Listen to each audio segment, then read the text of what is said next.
Please give this video a like and subscribe!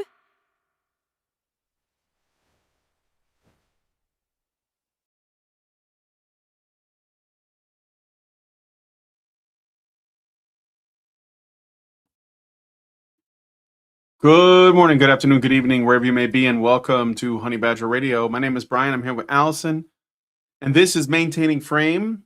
Gen Z women hate men, men to blame. We'll be looking at a video that's been making the rounds on other parts of the YouTube sphere, I guess. I know V Monroe responded to it, and Sargon responded to it, and now it's our turn. So the New State, well, so we're going to be looking at this because the New Statesman, this like 3-woman panel, has discovered or is discovering in real time that it turns out that misandry is actually a lot more common than misogyny. So, but before we start, now. What? Just now they're discovering. Yeah, just now they're discovering this. Yeah, something this is what we're now figuring out. Has been painfully obvious for at least as long as I've been on the internet, which is what, I don't know, 30 years now. So that's but they're just discovering it. So that's, well, that's what matters, is that better they're discovering late than never. Better late than never, eh? Yeah, exactly. So before we get into that, we got to do what we got to do. So I will give the floor to Allison. All right. So if you want to send us a message at any point throughout the show, and it's very appreciated if you do, you can send a tip and a message to feedthebadger.com/justthetip. That's feedthebadger.com/justthetip. Got those messages in. And yes, what, Niki Diatoro? What? Foliki Diatoro? What the guy? The guy. Just Dark Kikimora? Dark Kikimora. Yes, we will respond to your super chat the next time we talk about Byrony, which will be soon. We have, if you look at your super chat in the Discord, you will see a recycle arrow on it. That means that we are going to be responding to it. Okay? So don't keep asking. It's like a reminder. Yeah, it's a reminder. Exactly. So if you send your super chows to feedthebadger.justthetip.com/justthetip, it will pop up in our Discord, which you can access at badgernation.online, and it stays there, and we can comment on it on any show, really. We'll try to comment on the show that you send it to, but if we get it after the show is over, we can't do that. But then we'll comment on a show with a similar topic. See how that works? All right, so feedthebadger.com/justthetip, and you avoid YouTube's comment enhancement system. That is censorship, another euphemism for censorship, and we get the full benefit of whatever funds you send. And if you want to support the show, that's feedthebadger.com/support. Once again, that's feedthebadger.com/support. Please help us out because we continue to be able to talk about these topics at the depth that they actually require.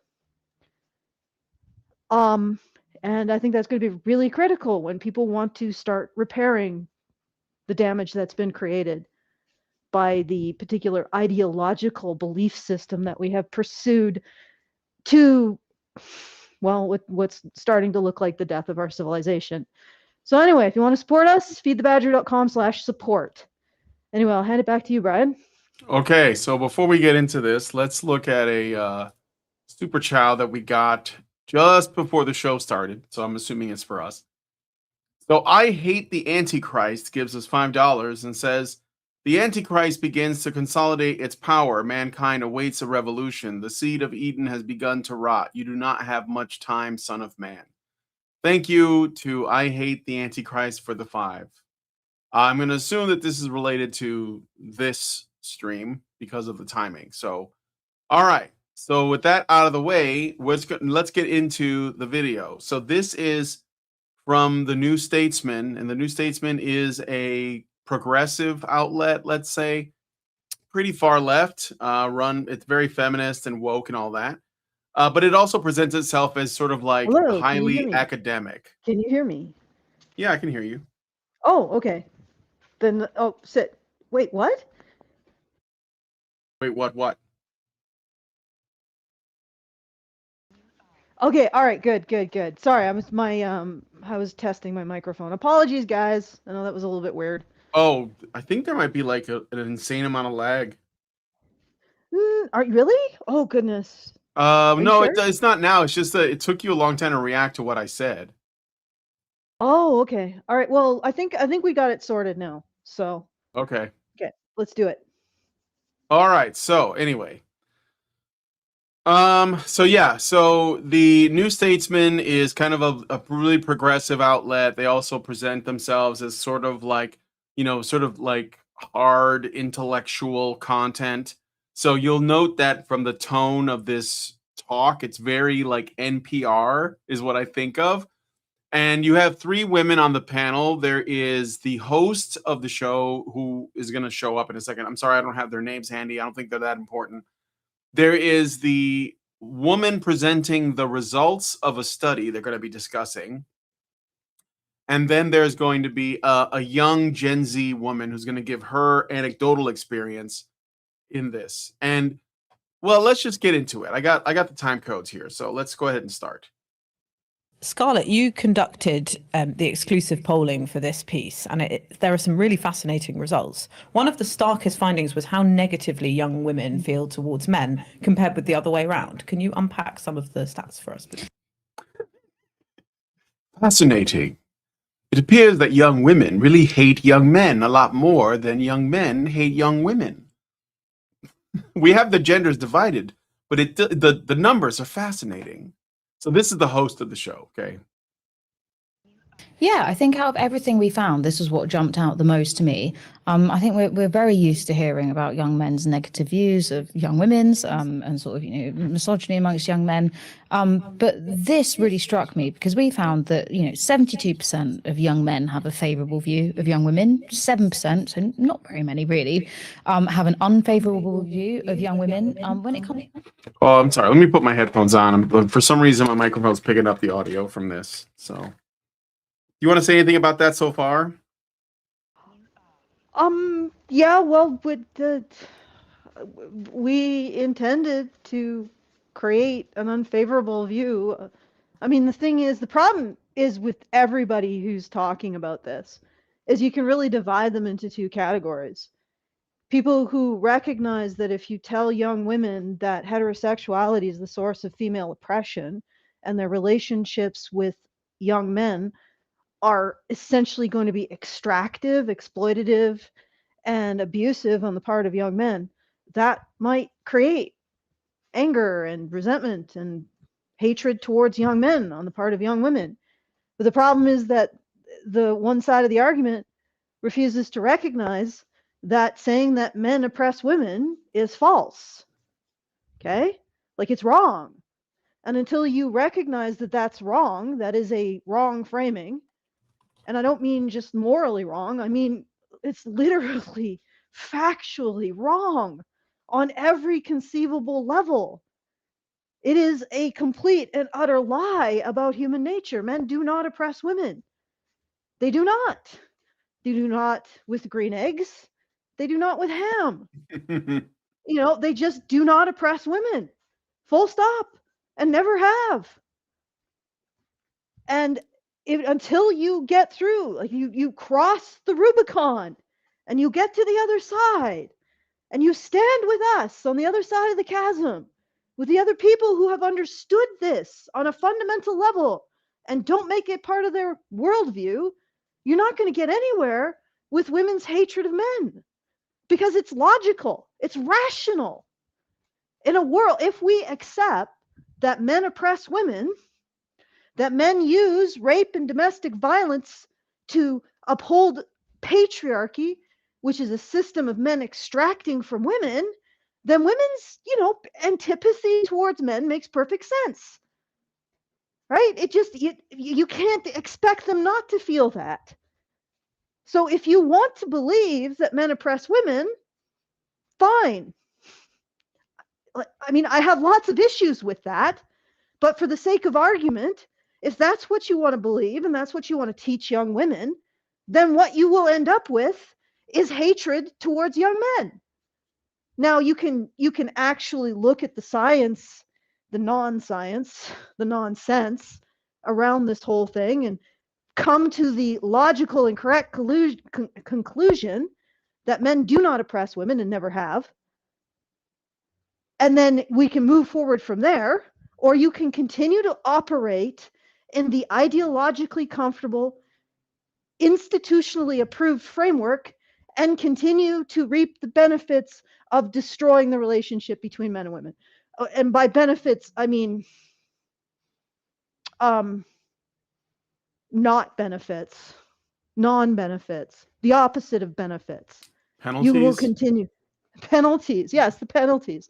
The social and civilizational penalties on continuing to assert something fundamentally false about the relationship between men and women. Yeah, okay. But Yep. again, there is the chasm, right? There is the belief that men oppress women. There is the recognition that that is false, right? That is actually something that makes absolutely no sense. And then there's a chasm between those two viewpoints. And as long as you're on the other side of the chasm, I don't know, like what you do. Like you're just going to destroy everything. You're going to destroy your civilization. And there's nothing that you can do to stop it. There's no way to not have civilization destruction and the belief that men oppress women. You can't have those. You cannot have a civilization that lasts and that belief. You must make your choice.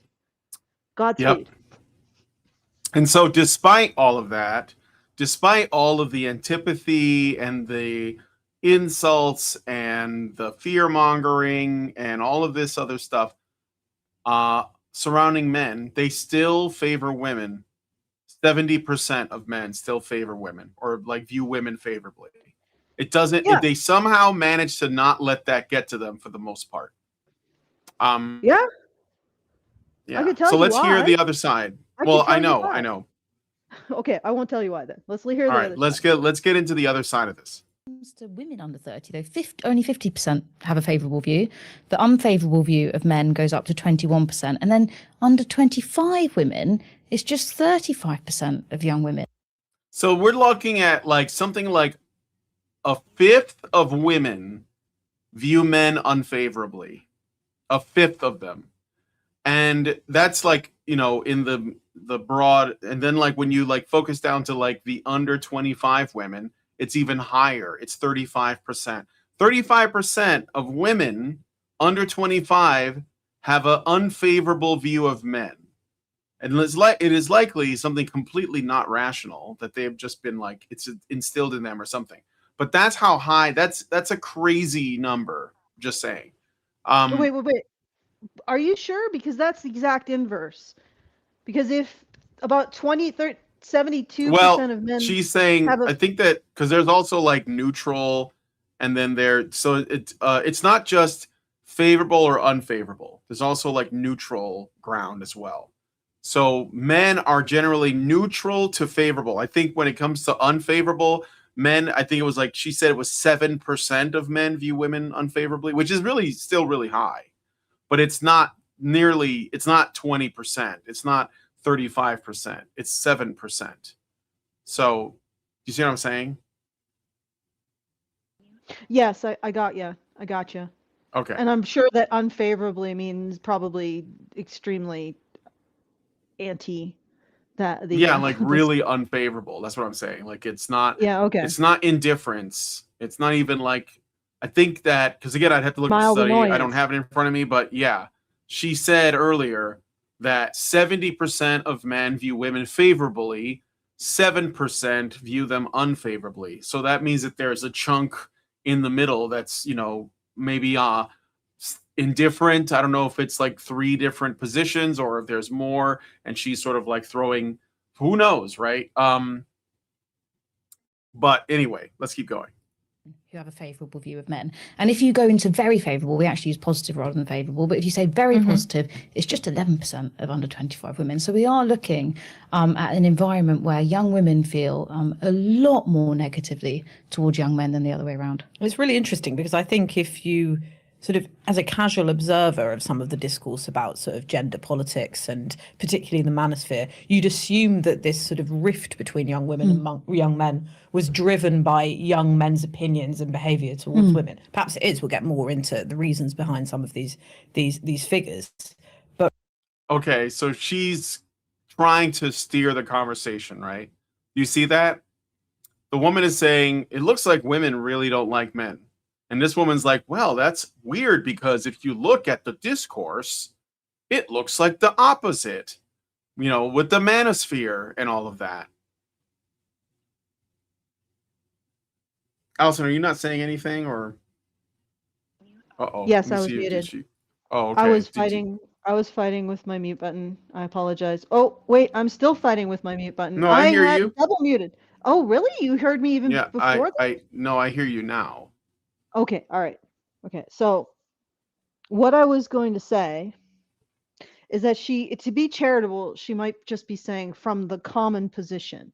So from what you hear, well, of course, from what you generally hear, they only focus on what presenting men as disliking women, because that's what they care to focus on. That's consistent with their narrative around patriarchy, backlash, entitlement, and everything else, which itself will, like, promoting that kind of narrative with no constraint on whether or not it's accurate will itself cause young women to hate young men. Or but I mean, if we're going to be charitable, maybe she's just saying, well, commonly. Maybe. Maybe. All right. Yeah. Let's keep going. Wait, let me look at the time codes, make sure I'm done with that part. 2:52. Yeah, really, I mean, it's much more stark on the side of women's attitudes. Exactly. And it's not even reciprocated, on the young men's side. It really is unbalanced, with young women feeling much more negatively than young men. Yeah. And Emily, you spent a lot of time with this demographic of young women for your feature. How was this negativity towards men shaping their lives? How did it come out when you were speaking to them? I was really, really surprised by how negatively they spoke about men. And I mean, some of them still had boyfriends and still were dating, although some of them were even quite negative about the men they were dating. One girl I spoke to was like, I couldn't imagine my boyfriend at the pub with his friends talking about political issues, whereas that's basically all me and my friends talk about. So, she felt quite scathing towards, even though she loved him, she felt quite scathing towards him. And some. Then she doesn't love him. No. Oh, wow. Yeah. So. Yeah, that's a real red flag right there. Huh. Yeah. Okay. It's wild. Okay, so, well, let's just keep going. Women I spoke to had basically sworn off men completely and said they were uninterested in them, didn't have male friends. They all said they would not date a man who didn't share their basic views, and given women and men don't have exactly the same politics, and that's going to become more tricky if women are just totally not up for dating a man who disagrees with them on core issues. They viewed that as an absolutely uncompromising moral standpoint. Yeah, I thought that was really okay. All right, so this is I guess we are surprised now that after 3 generations of promoting the notion that men are defined by oppressing women, that young women now hate men and don't want to date them and don't tolerate any kind of political viewpoint outside of whatever they've decided is correct, which incidentally is entirely based on the modality that they think in and find most comfortable. So it completely denies the possibility that men understand the world in any way that's kind of unique to them. In fact, I believe that they would consider what I'm saying to be complete sexism, right? So yeah, here we are, and this is like, why would anybody be surprised at something that I've been predicting overtly, like on this channel and before on my own channel for like, what is it, 15 years now? Right? Like, I've said this repeatedly. you're going to promote this, and then the outcome is going to be the destruction of the relationship between the sexes. And unfortunately, we sort of need that as a society. We sort of need that to work, to have our civilization function. That's something that's load bearing. But okay, we're gonna do that. We're gonna promote a belief about men that's inherently dehumanizing and also wrong, and demonizing and also wrong. And it's going to destroy women's attitudes towards men. And now their attitudes towards men are destroyed. Go us. Yay. We got our win condition. Okay. Let's yeah, we got it. We did it. Hey, let's give us all a hand in the West. Yay. We've done it. That's is it satisfying? Is it what everybody hoped it would be? Like is this like, are we all gonna have like a little celebration now? We've done it, guys. We all did it. We finished. We got our win condition. We got to the goal.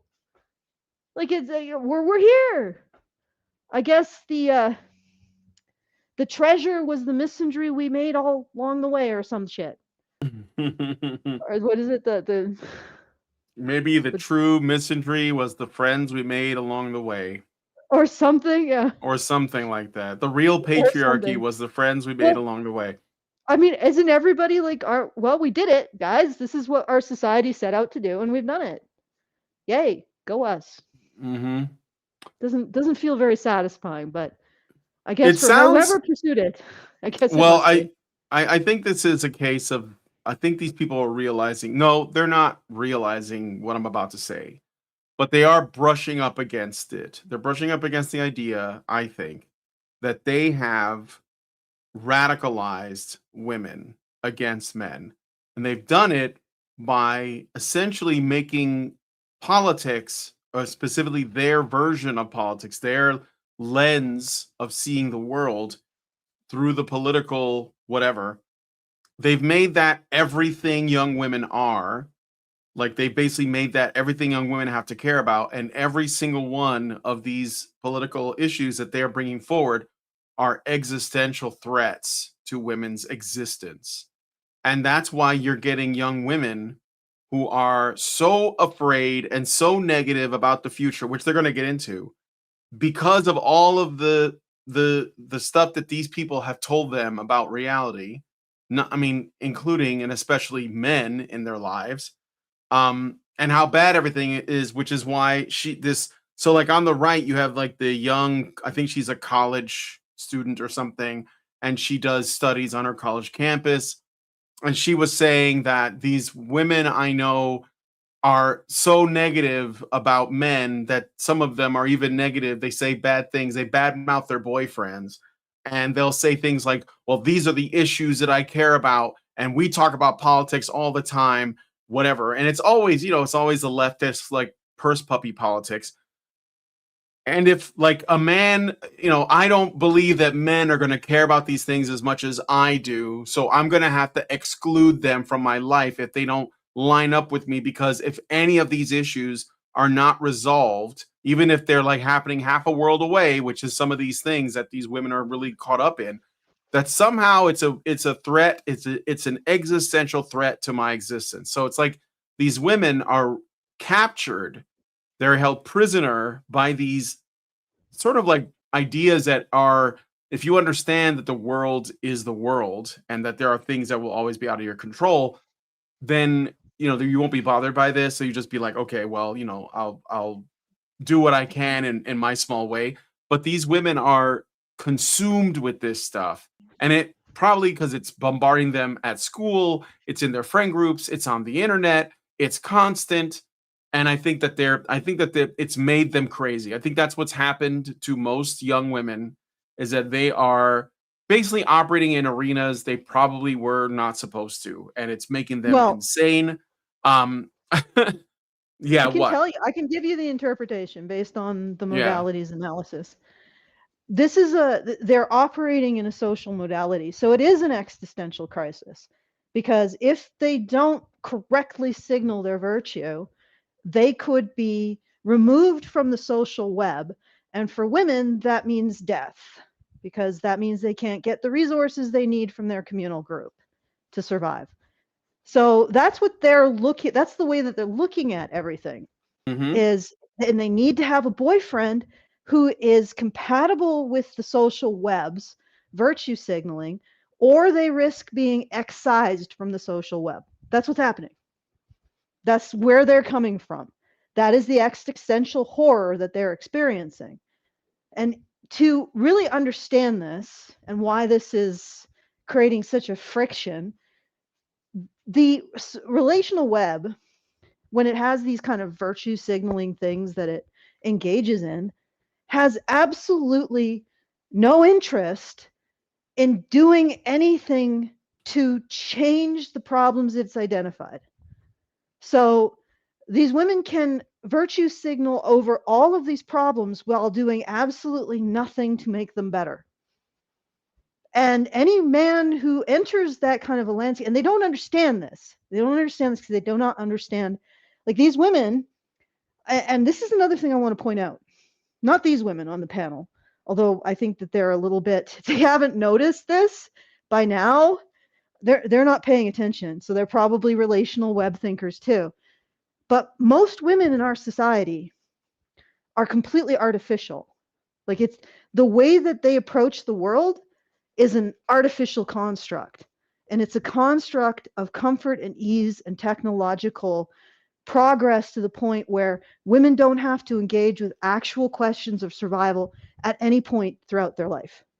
That means that their endocrine architecture is actually childlike relative to what it would have been with women in the past who had to engage with issues of survival, either like directly because there could be famine, there could be war, there could be environmental devastation, which couldn't be absorbed by a federal government. It was something that was immediate and could destroy your village. And there was also like issues of survival because of the winter. You know, there's constant stressors, constant expectation of work, constant existential threats, physical threats. You know, so women in the past had a different endocrine architecture than the women who live essentially in a walled garden. They can maintain, we were talking about the infra-pink, they can maintain an infra-pink mentality in a way that has never been seen before in the human race. We are in levels of pink, never before thought possible. Okay, so they are so relational reading modality, and this is this is not like, this can't happen. You know, it doesn't happen with a peasant in the Himalayas. Like it doesn't happen with a peasant woman, 300 years ago, right? It probably didn't happen with the women who lived with it through the Great Depression or World War I and II, right? But now we have this. We have women who are not really women. They're children in a way that we've never seen before. And they do not understand how men think at all, because men do engage with existential threats. They do engage with hard work. And one of them is that for a lot of men, if they don't work, they starve, because nobody's going to pick them out of the gutter and say, here, you can sleep on my couch, right? They have to maintain certain standards in order to survive, which means that men in our society still deal with existential threats to their survival. They also deal with the fact that they're signed up for selective service. And even if you're part of a generation that never goes, that always is a possibility, right? That you might end up being thrown into a war because of political expedience. So there's another pressure that men, and then also men have naturally an endocrine architecture that's more responsive and more capable of comprehending threat. So when the reading modality, the social web presents all of these very, very important virtues, and men look at that and they say, but well, what do we do? Like, if this is important, we need to do something. And then they'll analyze it in terms of systems and say, well, I don't think we can do anything about this, right? Maybe this is not something that we need to consider as vitally important, because it's not something that we can do anything about or should do anything about, because it might create more problems. Or maybe more problems along the line, because I'm thinking, in terms of the system, like, for example, immigration. These women probably think that immigration is really, really critical. And anybody who doesn't think that the entire population of the world shouldn't be allowed to enter the United States this moment is a fascist, Nazi, toxically masculine Trumper. You get what I'm saying? And if a guy is like, wait, okay, I'm okay even with refugees coming in or people in need, but the entire population, won't we have like logistical problems? She's going to be like, you can't be my boyfriend. And it's just because that's the way his mind works. That's the way men's minds work. You identify a problem and they're going to be like, okay, can we fix that? And the women are going to be like, no, what are you talking about? You're questioning the virtue. You're questioning the virtue of the problem. It's about it's about signaling your concern over the problem. The men are like, well, but this problem is unfixable. It's either fixable or unfixable. And if it's unfixable, and she's like, I can't be you evil misogynist. And it's this crazy conflict. You see what I'm saying? Yeah. And it has absolutely nothing to do really with morality. It has to do with how men and women process the world. And it's a disaster because feminists have essentially labeled the way men process the world as morally illegitimate, which is very convenient to the people who don't want to have to deal with the way men process the world, because the way men process the world creates things like free markets and police and audits. Okay. Mm-hmm. Did I go too far? No, Too it's crazy? okay. It's just no, it's fine. It's a lot, but it's all right. All right, I got a couple super chats to read out, and then we'll keep going. Albatross 4920 gives us $5 and says, "This video is beyond useless. They didn't solve anything and still pin all this propaganda as somehow men's doing." Did you watch it? I'm just curious. Senior Sticks gives us $2 and says, "Western women, not all, become the story villain." All right. Yes, it is going to. We are going to feel it, but I guess at least they're talking around it at this point. Well, I don't want to distract, but I will say that I have seen more and more people talking about the woman question. So that's it's There's heartening. only one question. There's Yeah, only it one is. question. It's the only question. Yes. Do you blame women? Mhm. And if you can blame women, you are part of the solution. If you cannot blame women, you continue to be part of the problem. That's it. All right. Wit Avern Slots 2846 gives us $10. Thank you, Wit, and says, "What's your guys' thought on Andrew and Rachel Wilson? For me, they're the first to go mainstream. I used to follow Allison and Hannah on X until I got shadow banned, probably the anti-abortion. I mean, I like them. I've Andrew has complimented us a couple of times, which is cool. I haven't been able to get him on the show, or Rachel. I've been trying to get Rachel on ever since I learned about her book. It was at least a year ago.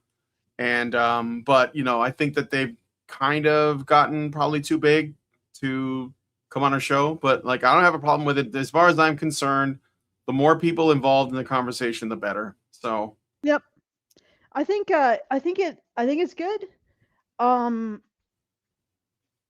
think that and I don't want to speak for them, but in terms of, I would say, more of a conservative approach, my concern would be that the idea is that a particular, like, being conservative or being Christian, no offense, is the solution, when I think the solution is to start listening to men and caring about their issues. I don't think, like, that is literally what we need to do now. Like, we're at the point where this is what we need to do, and saying that anything else is going to help is not going to help. And I'm fine with, like, conservative voices saying that, like, actually saying that. But I have a concern that it becomes like, oh, this political position is going to solve the issue. Nope. And I'm going to say this. No political position is going to solve this issue. The only thing that's going to solve this issue is to start addressing men's issues. Full stop. But that's my position. Other people might have a different one. So let's continue. All right, let's keep going. Interesting, because it becomes really pronounced when it gets down to particular political and social issues. So 6 in 10 say they would find it difficult to date someone who disagreed with them on the Palestine-Israel conflict or who didn't share their views on Donald Trump. So 6 out of 10 women, and I mean, like, I think these are really weird questions, but it doesn't surprise me if they're coming out of this New Statesman, because this is the stuff they care about. 6 out of 10 women would find it difficult to date a guy if he doesn't have the right opinions on the Israel-Palestine conflict or Donald Trump. This is what I mean when I say these women are absolutely radicalized and captured. Like, and it's not just like having the correct opinion, but also not being neutral. Like, if you're a guy and you're on a date with a girl and she's like, so, like, you know, just you sit down and you're like at the Cheesecake Factory and you think, wow, that's a green flag because she didn't just walk out on the Cheesecake Factory, and you're about to get your chicken wings and you sit down, you're waiting for your chicken wings to come, and she says, puts her purse down, turns to you and goes, so what do you think about the Strait of Hormuz? Like, and if he goes, I don't know, I haven't been following it very closely, she's like gonna walk away. Like, no, we're not doing this. Like, you. So it's not enough that you're indifferent. Yeah, it's not enough to be indifferent. It's not enough to be uninformed. You have to hold a very specific perspective. It has to be the one that she was told to hold, because a lot of the time these people don't know why they believe what they believe. They just know they're supposed to believe it because they're trying to figure out what is the consensus. Yeah, where the relational web is, so they can, like, essentially place their opinion in the position that's going to make them the most safe from, like, social ostracization or whatever the social consequences for not doing that are. So, but the neutral opinion penalizes an operative mindset. And what I mean by that is, like, if a man is like, well, I don't know, what he's saying is, okay, my dear, I have to do like an in-depth analysis, operative analysis of the situation to determine the relative strategic importance of the U.S. and also how the Iran has developed its strategic position, what we can do in the Strait, what we should do. And it's like, it's an analysis, an extended analysis that he'd have to go through to then come to an opinion, which she doesn't have to do. She just looks at a relational web and it delivers the opinion to her. But you see how now she's expecting him to abide by the way that she sees the world, as opposed to understanding that this is a deeper question for him than it is for her. Like, for her, it's just, well, what does the relational web tell me that I should think? For him, it's like, okay, well, I got to do an analysis of the systems involved in this situation to land on what I think is feasible. So this entire thing is constructing a situation where the woman is basically saying, okay, well, he has to have my political beliefs. Well, men don't process your political beliefs the way you do as women. They process them differently. So even when they say, well, I'm neutral, and of course that's not going to be acceptable, what they're saying is, I haven't done the work to have a position. So they're demanding that men not be men in order to be dateable. You see what I'm saying, Brian? mm-hmm. Like, they can't be men. It's like that's basically what they're saying here. It's like, these women have decided that they do not want to date men.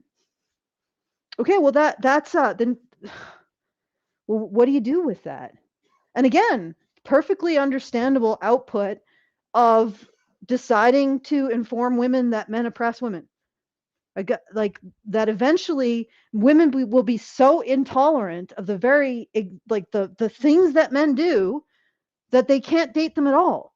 And they do it with complete self-righteousness. They're basically saying, my political position is the correct one, and their political position is derived from a completely different cognitive process that men's political positions generally are derived from. So the only way that men could have the correct political positions, because this is going to change, right? I mean, even if they understand the correct political positions of the relational web on Tuesday, that might have changed by Thursday. So men have to operate in the same way that women do politically. You see what I'm getting at? Yep.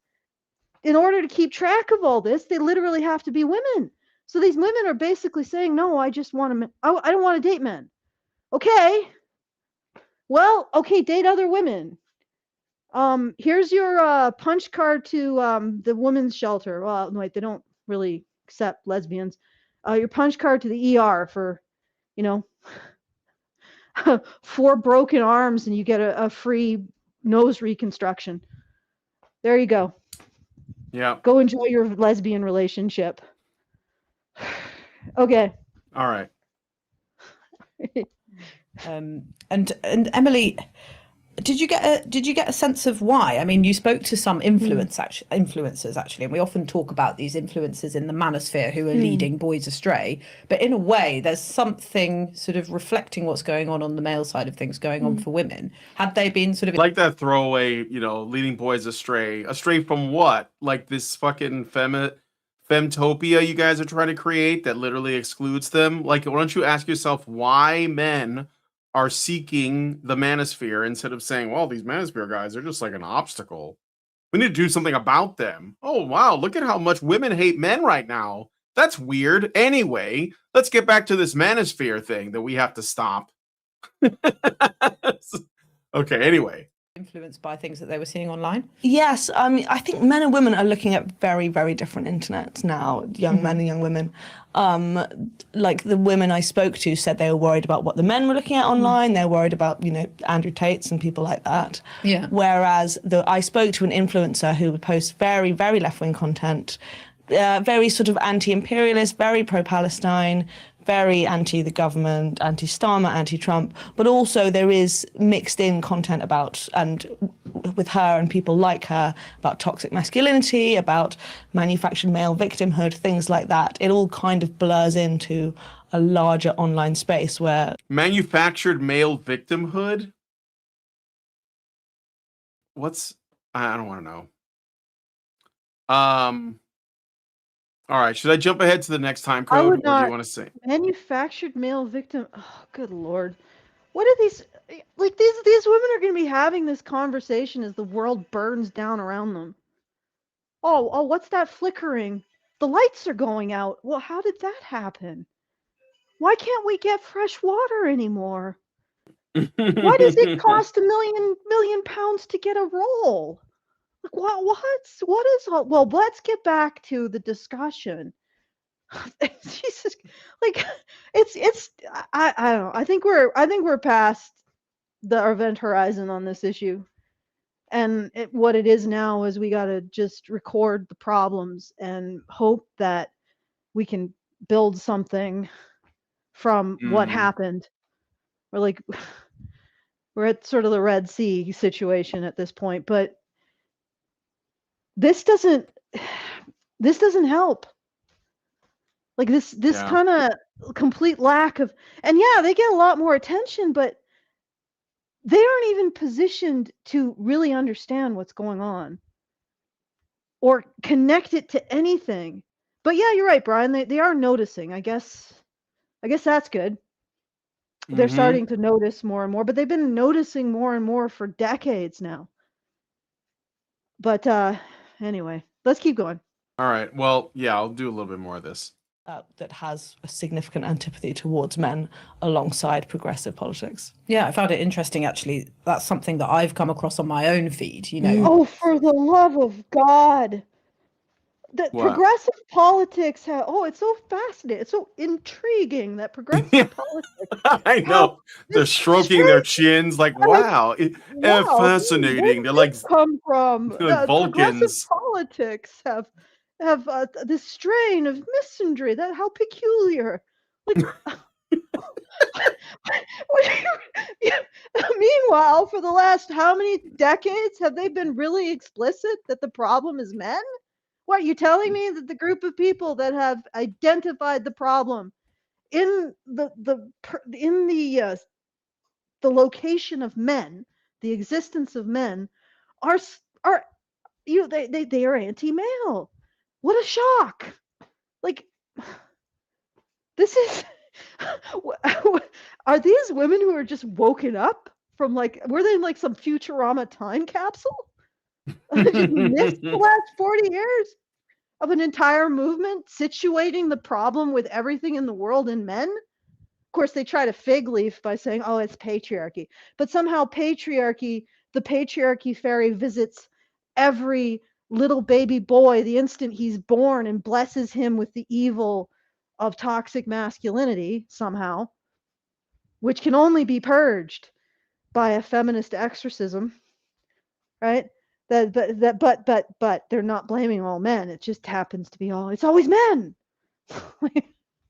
Anyway, Yeah. it's funny because it's like, It is. Yeah, I what know. They just keep got out of their saying, I think cocoons. this is, yeah, that's why I said it's like NPR coded. It's like they just keep saying this is really interesting and it doesn't go anywhere, it seems. They're just like, wow, that's interesting. Well, this went in another direction than I expected. This, and like, again, why were you expecting men to hate women to begin with? Don't you think that actually demonstrates the thing that you're shocked by? But anyway, NovaFan21 gives us $1 and says, women make tons of man-bashing videos online. Men try to shame the man-bashing videos. Feminists, I guess men and women experience the internet differently. Yeah, exactly. Yeah, I like that she does that thing where they blame that abstract external thing. Yeah, it's like they're living in two different internets. No, maybe it's like you're teaching women to fear and hate men and everything around them, and you're constantly putting them in a state of existential dread that everything that they are and will ever be is going to be destroyed by men, and they're believing you, whereas men are like, you know what, I think that's bullshit. and they're doing something else. They're not as, because in general, men are not as neurotic about any of the things happening in the world, despite all of the real problems. Like, they're aware, men are aware of the problems with the economy and the problems with the job market and the problems with affordability. But most of them are like, well, I guess I'm just going to have to grind harder. I guess I'm just going to have to, figure out some other. That's why they're going to people who are helping them with investing and stuff like that, or they're starting their own businesses. They're basically trying to adapt to the situation. And women, because all they can do is appeal to men, are just losing their minds. They're just becoming insane, like more insane than normal, which is a lot. And I think that's not two different internets. That's two different ways of processing information that is becoming manifest differently. So, Yeah. All right, let's all right. Anyway, let's keep going. A little bit more to this bit. As a mum of a first child, like she's a toddler, I've got a lot of parenting content coming through on Instagram Reels in particular, and it's a lot of women basically being so horrible about their husbands and the fathers of their children. Totally. Weaponized incompetence and all of these kind of buzz phrases.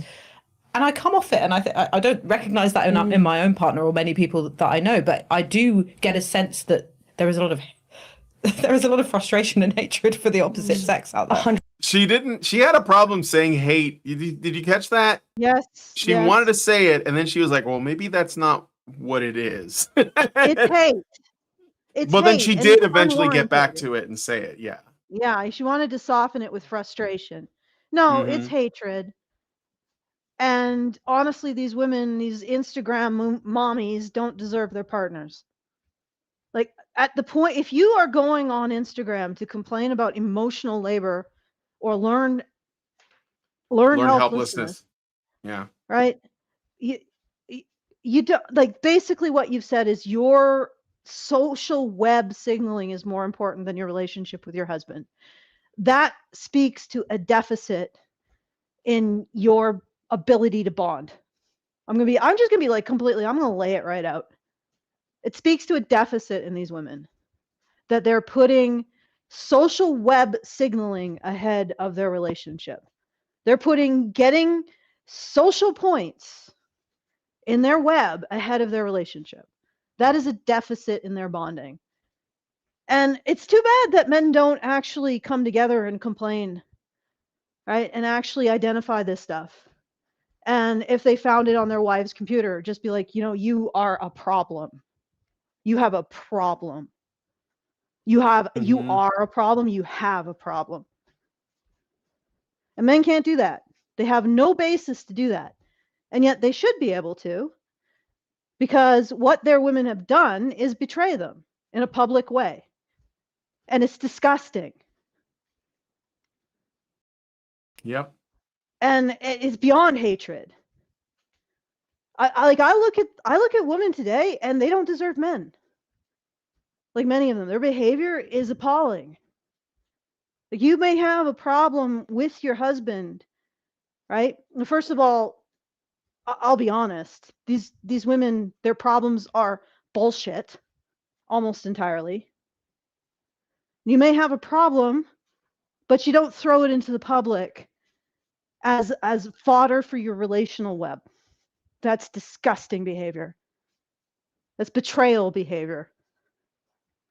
And I know exactly where it's coming from. It's coming from the fact that, again, women's endocrine architecture, so their hormonal profiles in our society are way too coddled. They don't have the experiences of threat, deprivation, hard work that would have matured them in the past.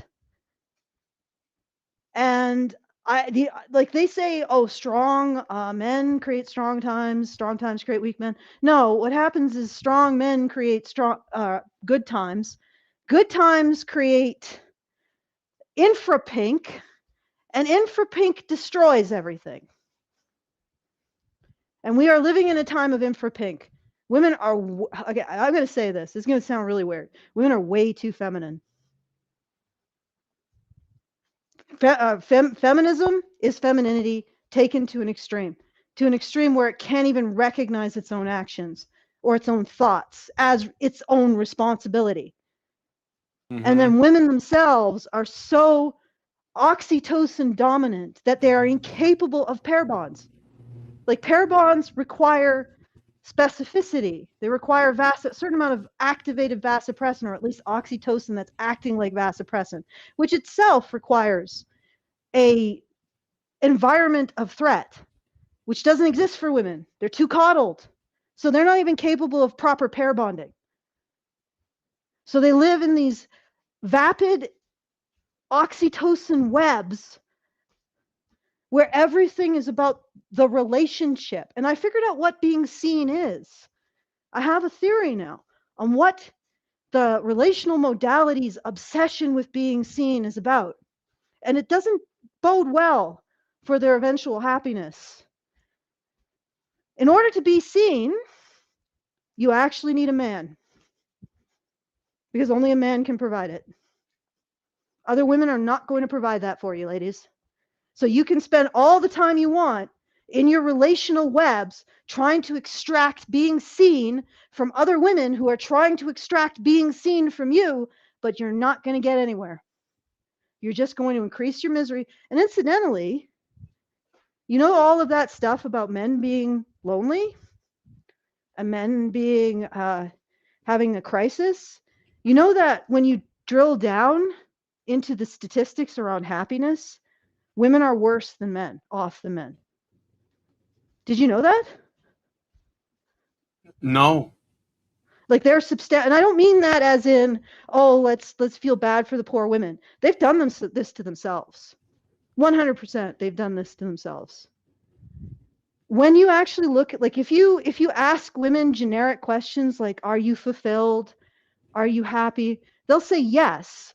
When you ask them behaviorally specific questions like, are you having depressive episodes?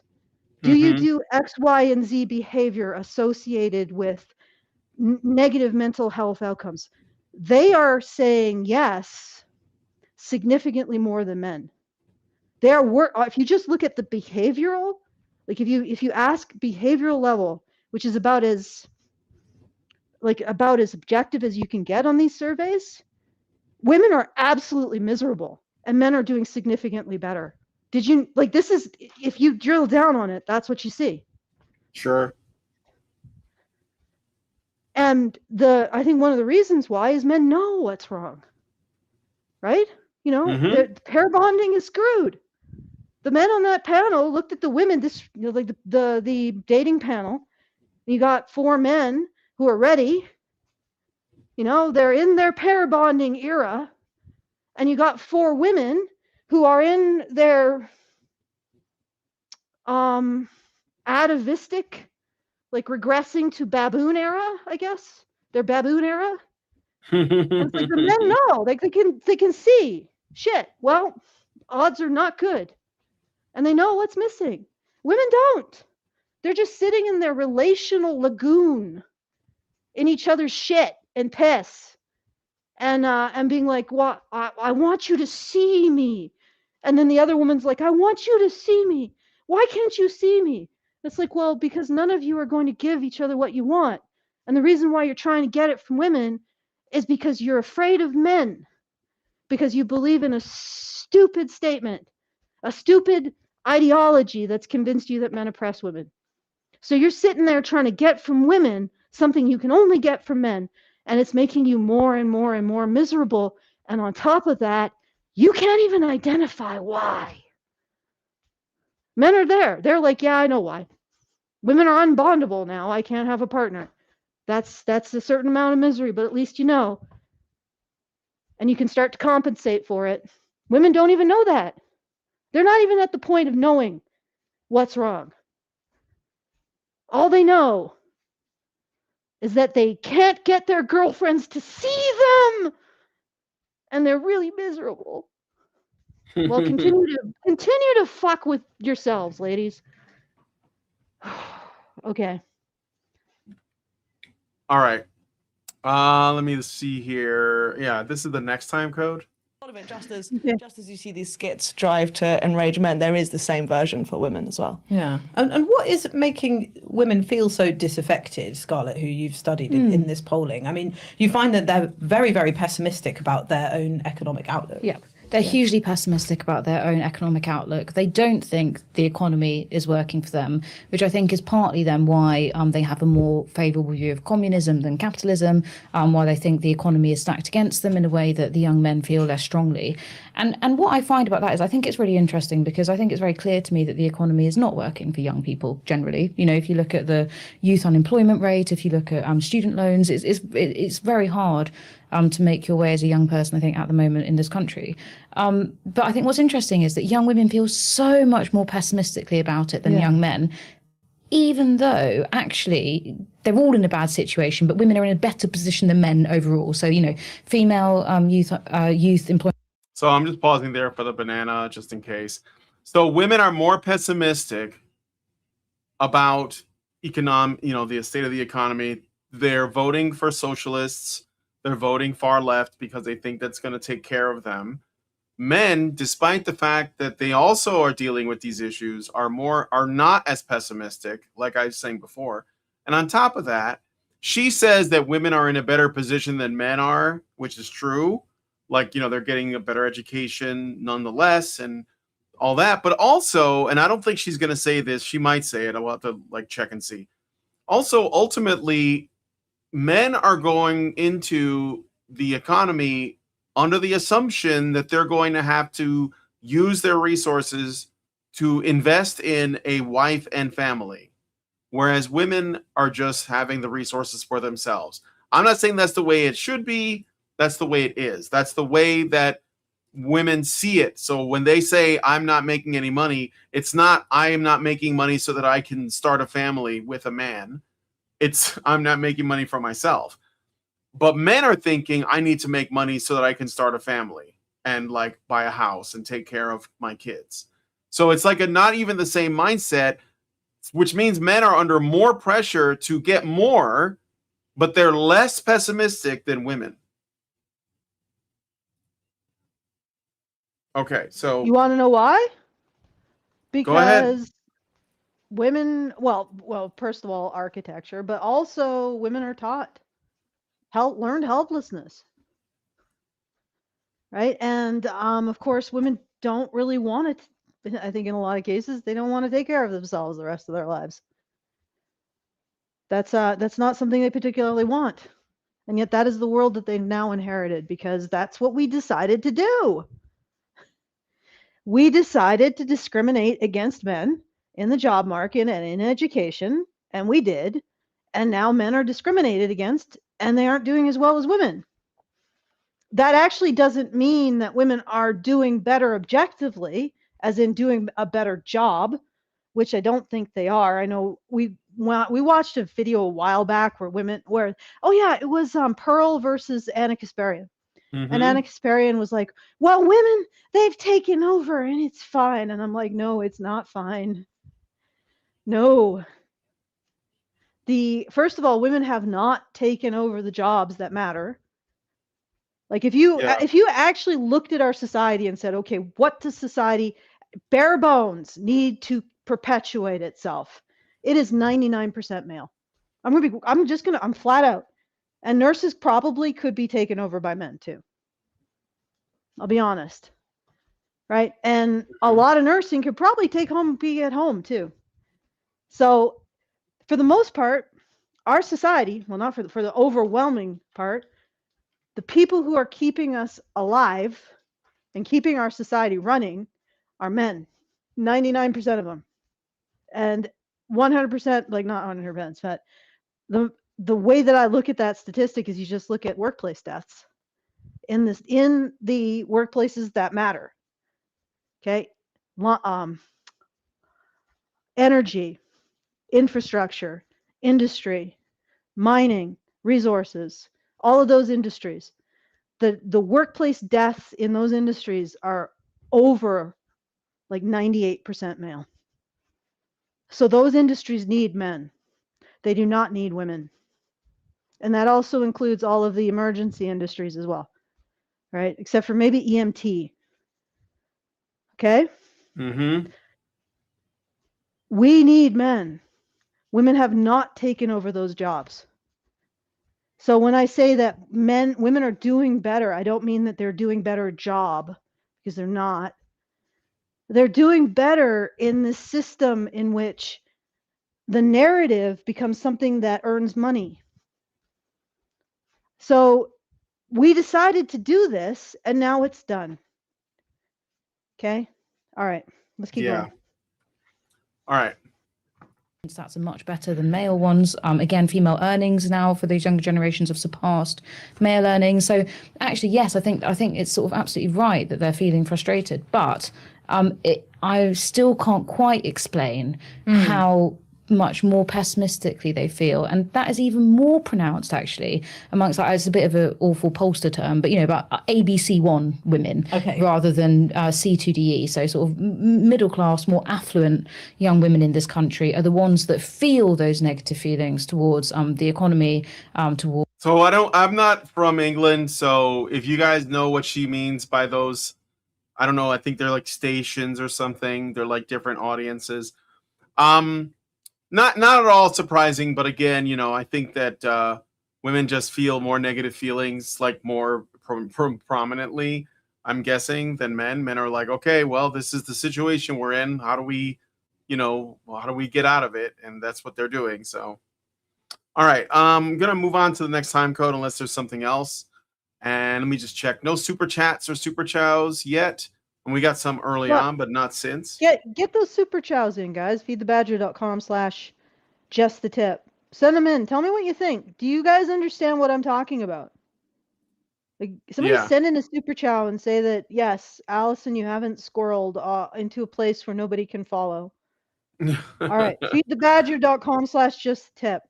All right. We're going to go 11 minutes in and look at...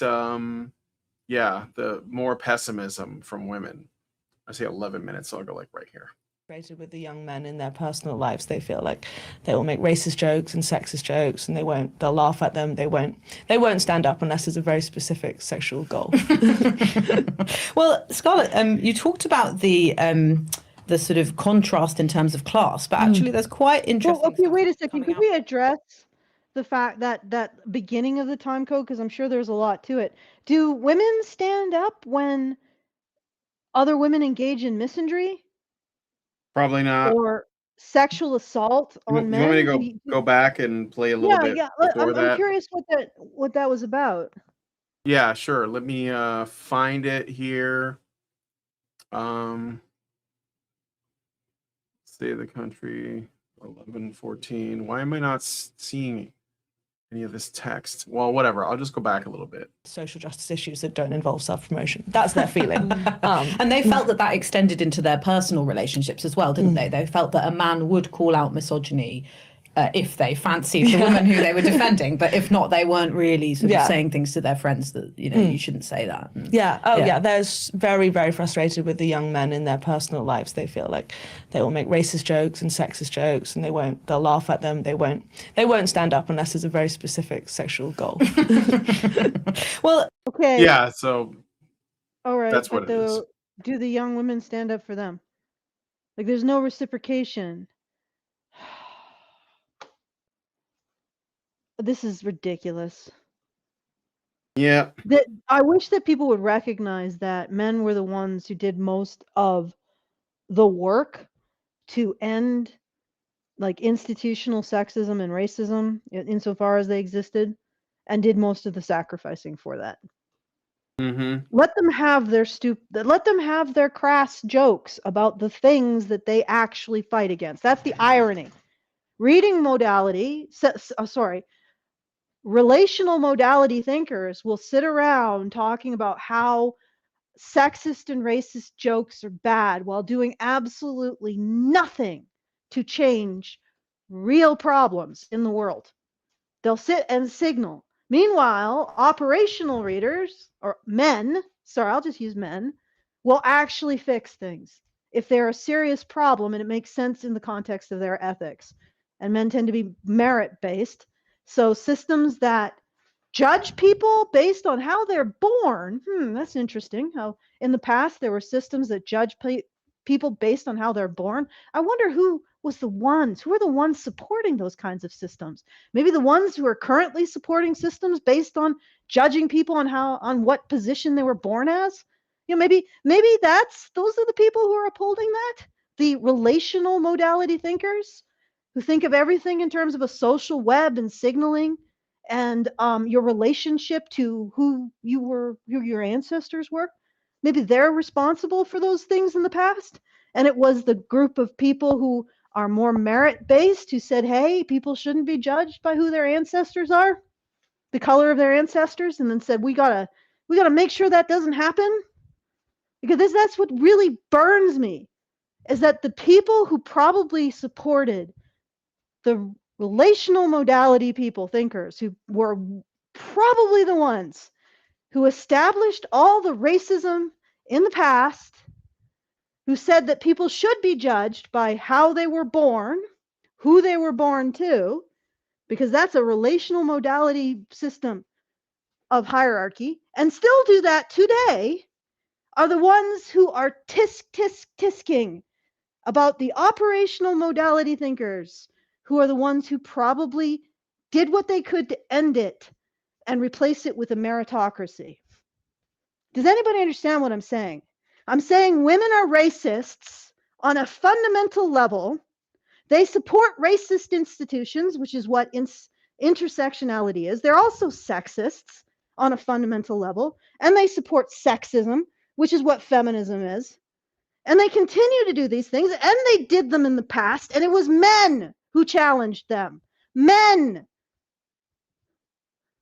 And these men are probably making these jokes because they find it crass and funny, the whole concept of it, because it's not meritocracy, which is what they respect. Okay? And I want to say that. I don't even think these girls have the right to have an opinion on these issues.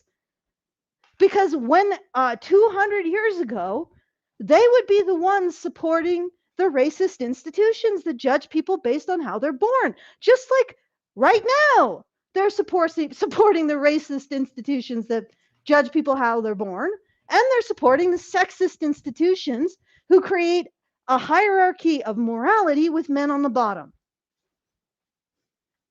I'm so fucking tired of this. Yeah. Okay. And I wanted to actually say what I was trying to get at previously was these women are like, they seem somewhat surprised that the outcomes that institutions that command billion-dollar budgets said were their desired outcomes have come to pass. You know, like we said, okay, the future is female. We're going to prioritize girls in school and treat boys like defective girls. Oh, wow. And then these women are like, wow, boys are failing in schools. Where did that come from? How? It's almost like it was just, I don't know. Maybe Uranus gave off a magnetic pulse and it just somehow caused that to happen. Where could that Giggity. have come from? Okay. All right, I got a super chat from Wida Vern Slots 2846, who gives us $5. Thank you, and says, I work in distribution and people don't realize how much our daily lives still rely on actual physical strength. Pisses me off every day. My back hurts. Yeah, Yeah, they take it for I'm aware. granted. Yeah, we talk about it on here all the time. Like all the stuff that we enjoy, you cannot, let's say, completely, you can't separate yourself from the raw materials that make it possible. And a lot of that is still men's labor. Like it's mostly men's labor. It's not just distribution. It relies on men. Every place that relies on men's strength is a place that is indispensable to the continuation of society. Yep. So men are absolutely indispensable. And you can see that in the workplace death statistics, because they try to pretend like, oh, mining, it's 20% women. It's not. What the way that they do that is, first of all, the mining, quote unquote, company will outsource all of its operation to contractors. So the actual executives of the quote unquote mining company have never even seen the inside of a mine. They haven't even seen mining equipment. They have no clue about any aspect of the process of mining. What they do is they extract financially from the contractors that they no longer consider part of their business. They're basically turned the mining operation into financial extraction on mining contractors, basically. So they contract out the actual operative parts of their business, and what remains is HR, PR, the C-suite, all of the people who engage in the financial derivatives on mining and everything else. Okay, and then they say, as a result of that, as a result of them putting all of their male workforce into contractor positions, oh, we changed everything to be, now we have 30% employed women in our mining. That's bullshit. They're not miners anymore. They're a freaking, like, a bureaucratic extraction node that's rent seeking on mining operations. And they'll say, oh, the mining industry is 20%. It's not. It 100% isn't. It's still effectively 99% male. They've just played games with who's on the payroll in order to get their ESG number and their kickbacks and their investments, and to increase their stock portfolio and to cover their ass in terms of all of their corporate good citizenship stars that they get. Yeah. It's actually really sickening. But yeah, there is an operative layer. Actually, you know what? It might be good that it's completely divorced from this bloated fatberg of fetty eunuchs. Because when this all burns to the ground, we might still have an operative layer that's functioning. So who knows? Maybe it's a good thing that we've separated the two. Okay. Yeah. Widavern Slots gives us another super chat. Thank you for $20. Really appreciate it. Good news, everyone. And says, it's not even just the workplace deaths. Look at any man in his 50s or 60s, disabled or dead. Yeah, we talk about all that stuff all the time. There's definitely a bigger picture to take into consideration. Appreciate the Yeah. message. Thank you so much. All right, let's get to this time code. This is let's get into it. Scarlett, you talked about the sort of contrast in terms of class, but actually there's quite interesting stuff coming out of your research about the differences in outlook between white women and those from an ethnic minority background. So you might expect women of color to be more likely to, to say that they feel the country is racist, for example, because they're more likely to be on the receiving end of racism. But it's actually the opposite. It is the opposite way around. So yeah, white women in this country, young white women, sorry, I should specify, think that the country is racist. Ethnic minority women do not overall think it is racist. They're actually tied on the question, but they're significantly less likely to say that it's racist than their white peers. And I think that's interesting. That's interesting in and of itself, but that it extends into other issues as well. So actually, young ethnic minority women are much more likely to say they feel valued by the country. They're much more likely to say they feel positively about improving their life chances, about things like being in a better position than their parents, about earning a decent amount, getting a house one day. All of these issues, they feel like they're much more positive and have more of a stake potentially in society, or feel like they do, than their white peers. Yeah. Wow. Wignets on suicide watch. Like I said on X, your white women are your largest obstacle, Wignets. I'm sorry, but if you don't do something about that, you're not fixing anything. And it's interesting because, if it's true, then that makes perfect sense. It's like woke white women are like their own worst enemy, and they think that everything is so much worse. I guess they're more neurotic than minority women, I guess. Like there must be like some other things at play. I think that overall women are more on that side of things. Like the contrast or the difference is probably a lot greater between men and women than it is between white women and women of other races. But go ahead. Yeah, tell us. Yeah, well, minority women are more likely to have dealt with the pressures of poverty. They're more likely to have dealt with actual war and famine and disease burdens that can overwhelm like their health systems. They're more likely to have dealt with existential threats and physical threats, which is going to have had an effect on their understanding of hardship. Right? So it's gonna make it more less salient. Let's say the hardship that would devastate our princess, our white princess, is not going to devastate them. But then the other thing is that they may not be as embedded in these relational webs.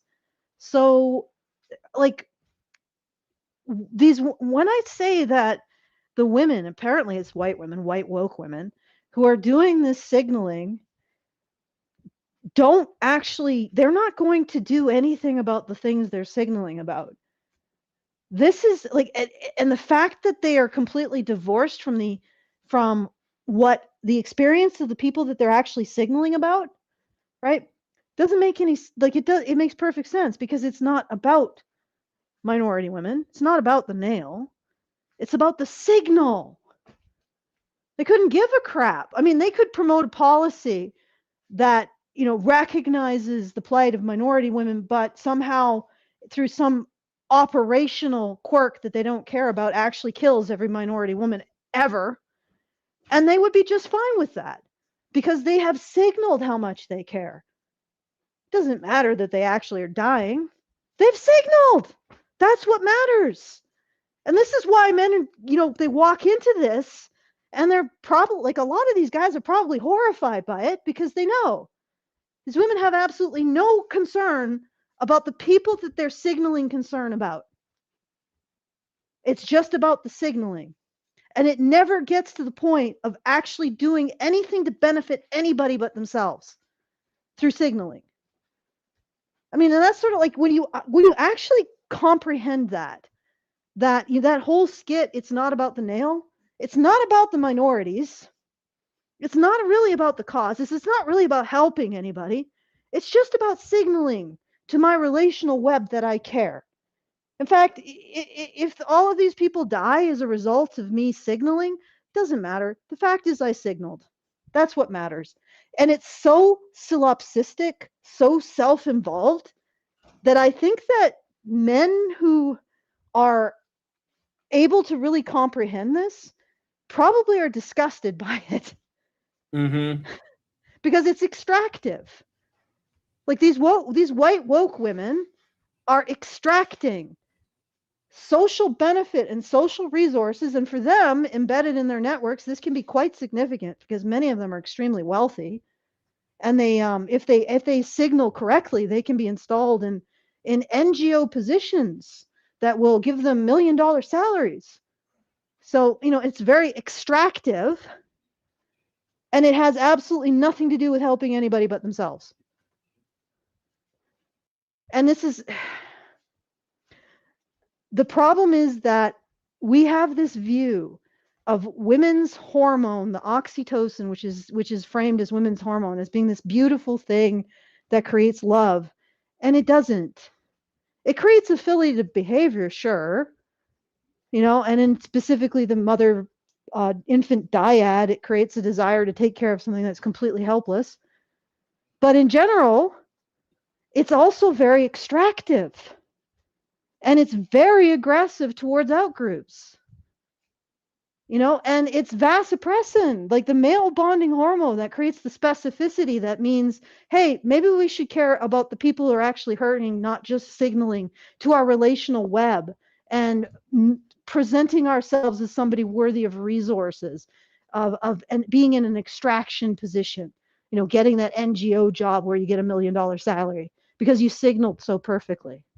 Maybe we should actually care about the people on the ground who are hurting. That is a male position, because it's a position that isn't about extracting resources from a web. It's a position about solving a problem. Like, I think men really need to realize how moral they are, and that women aren't necessarily these freaking angels,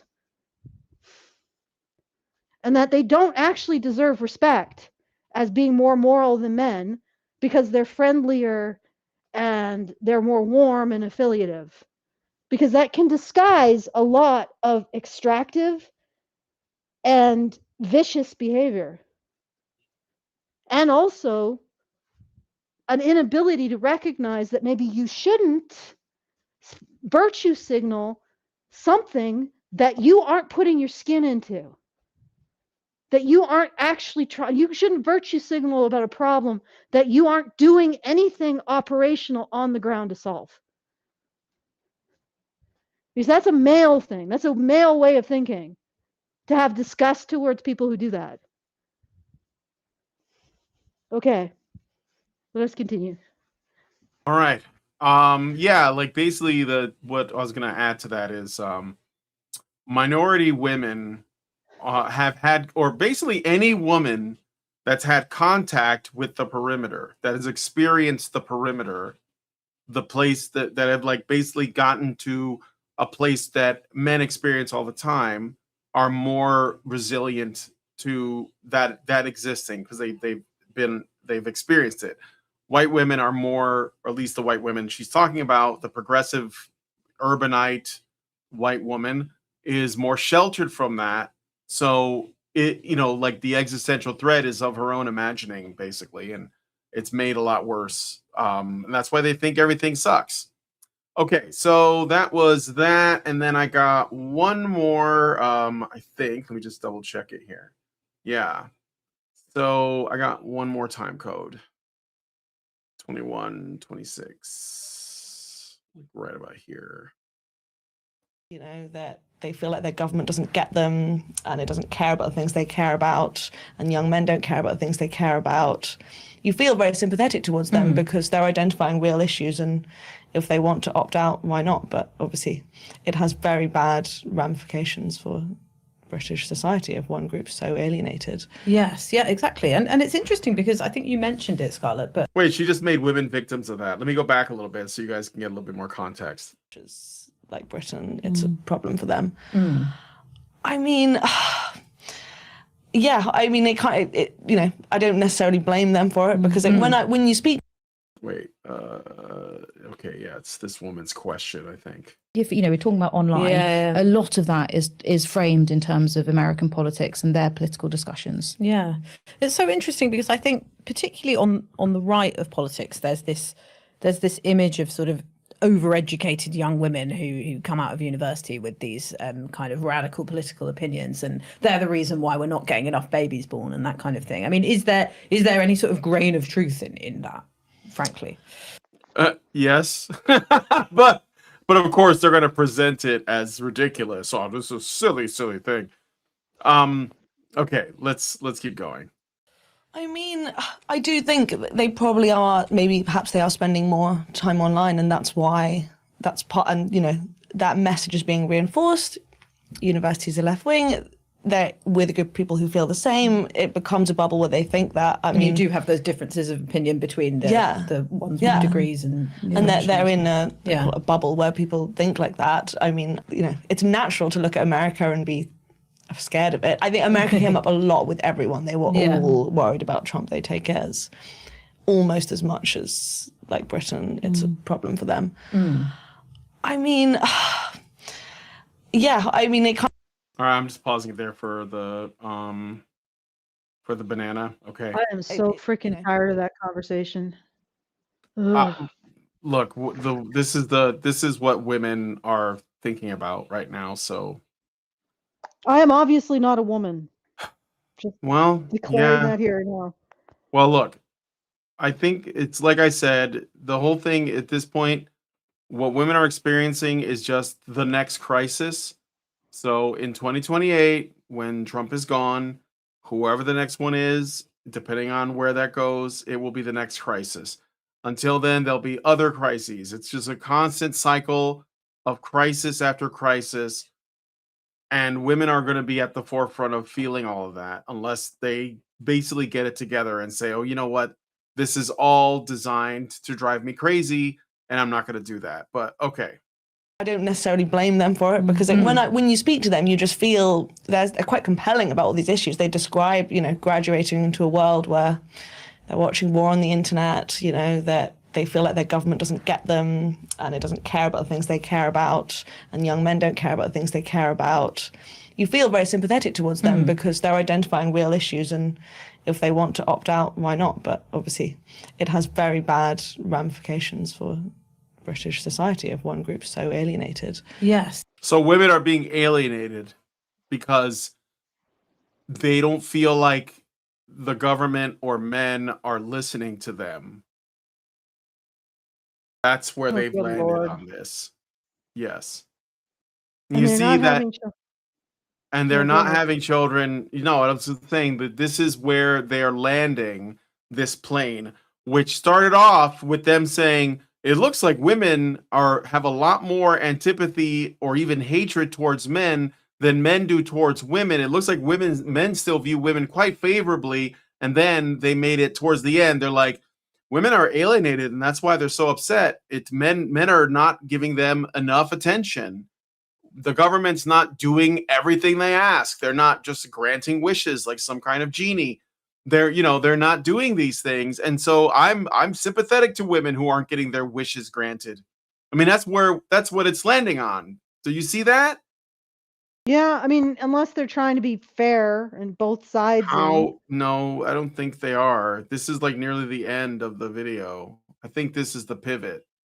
I mean, it's a very progressive outlet. And look, I think the woman who brought the study, the blonde, she's probably the least, let's say, the least cringe on the panel. Like, she's obviously been invited on the panel, so she must have some overlap beliefs wise, but she's also the most objective. She's like, well, this is what the data shows. And it's surprising, but and she even like sort of, I wouldn't say defends men, but she sort of says it's interesting that men are not as upset as women are, even though men, I think, should have more cause to be, and they're not, which is probably good for society, but she doesn't acknowledge that, I guess.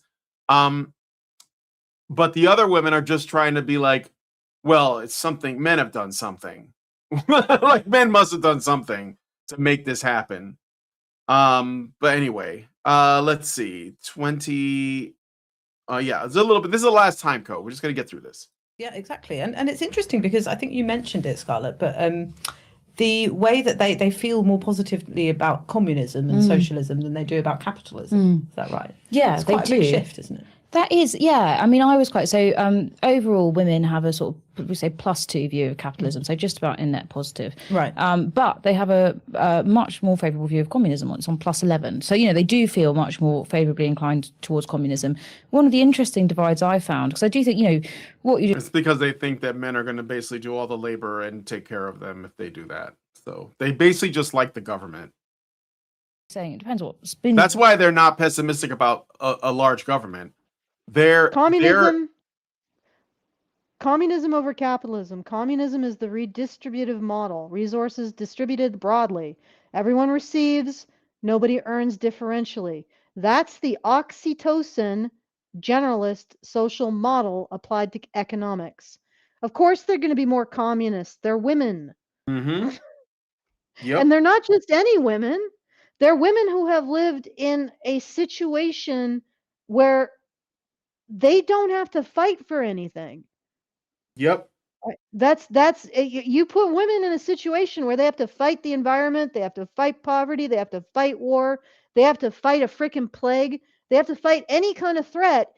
They don't like communism. You remember that older Chinese woman who went into the that hearing about gun control, and she said, can you promise me the government isn't going to become tyrannical?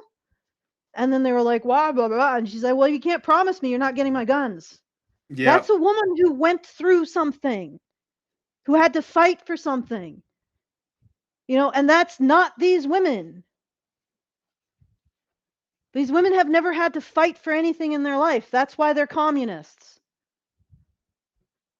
Yep. All right. All right. Keep going.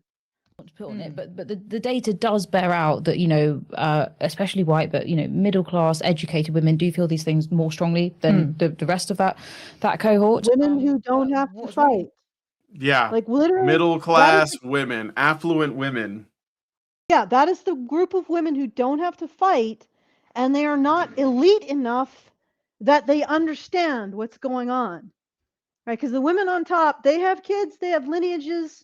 They make sure that their children aren't taught trans stuff in school because they want to stay on top. They're actually fighting for something. The elite women are fighting for something. White, middle class, moderately wealthy women, they have nothing to fight for and they've never fought for anything in their life. So they act like this. Yep. Okay. As well, I think, is that there's a huge difference between what I call like the COVID, or many people call the COVID generation, right, and their slightly older peers. So if we break out the sort of 18 to 25-year-olds versus the 25 to 30-year-olds, the 18 to 25-year-olds feel these things much more extremely. And with the 18 to 25-year-olds, so poor is their view of capitalism that they actually have as favourable view of fascism. Now, I'm not suggesting that all these under 25s are fascists. They are very clearly not. They're very, very far from that. but I thought there really isn't that much of a difference, so it makes sense. Fascism and communism are not that different. I'm sorry. They're not opposites. Stop pretending they are. They're very similar. I thought that was the bit that really made my jaw drop. That's amazing. And I suppose we haven't talked about COVID, but that is, I mean, that's such a big percentage of some of these women's lives. They're so young, and it was their formative years that were impacted by this, whether they were at university or whether they're at school. You could also argue that they're like fucking kids and they don't actually understand what it is they're advocating for because they're 18. But okay, let me see if there's like anything else to this thing. I think we might be about done here. But like women have become very radical politically. There's like 30 seconds.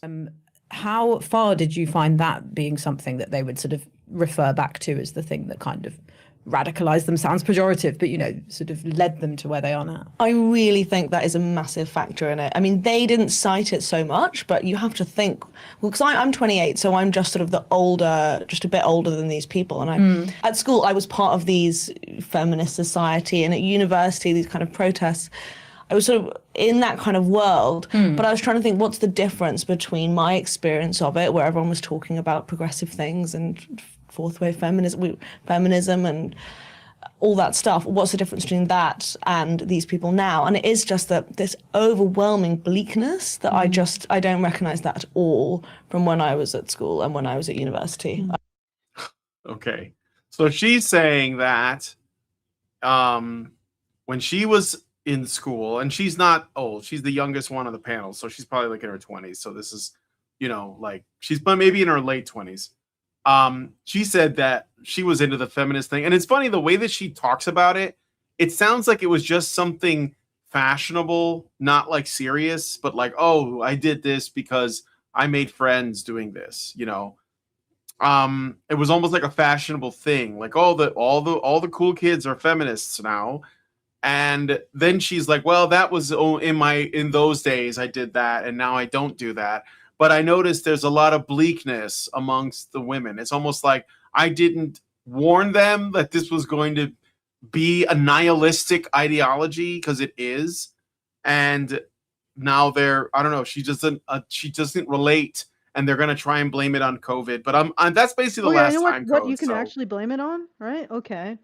Her generation still had men willing to engage. Right? So they could be bleak, or they could have these nihilistic belief systems, but they still had men to drag them out of it. I don't think these women do anymore.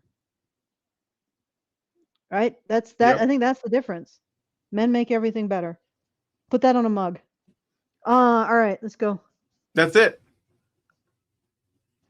Oh, that's it. Okay. Yeah, that's what I said. That was like the last time code. I mean, like the general summary of it all is, I mean, the general summary is essentially they're finding that Gen Z women are more man-hatey than Gen Z men, and they use that as a launch. She says she's 28. Okay, so that's what I thought, late 20s.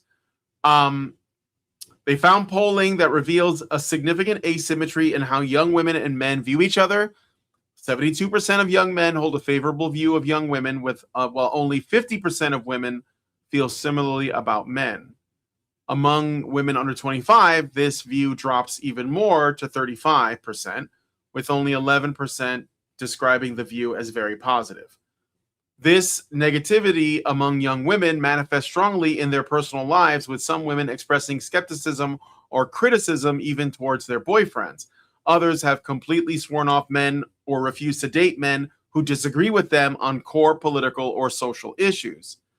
The divide is not reciprocated. Young men generally maintain more positive views towards women, making the negativity from women more pronounced and unbalanced. So that's kind of like the basics of it. And then they go into like, basically, because the New Statesman is a very progressive outlet, the last thing they want to do is be like, this must be feminism's doing. So that's why they're saying, oh, it's the economy. Oh, it's women are being neglected. Oh, it's Andrew Tate, sort of, you know, and that's why they don't land on it. And they spend most of the talk trying to figure out what to blame other than feminism or women's own behavior. Anything but that, basically. So what like I said, that's going to get them nowhere. Yes, because we know. Literally, there's a $1 billion industry telling women, young women and girls, to hate men, and older women, every woman, right? And that's feminism. And if you include all of feminism's various enterprises, it's probably $1 trillion industry, right? And it gets its money from disrupting and destroying the relationship between the sexes and advocating for the spinsters who result. And then they create this sense that they advocate for a large body of women, which gives them a lot of their political power and their political clout. And they need women to buy into it. And so they've constructed this narrative that men Oppression, heterosexuality is the site of oppression. They need the party of single ladies in order to have their political clout. Otherwise, it doesn't work. All right, so they promote these narratives, which are horrendous and wrong, and are specifically designed to tear men and women apart. And then these women are like, oh, well, where did this hatred of men come from? I wonder.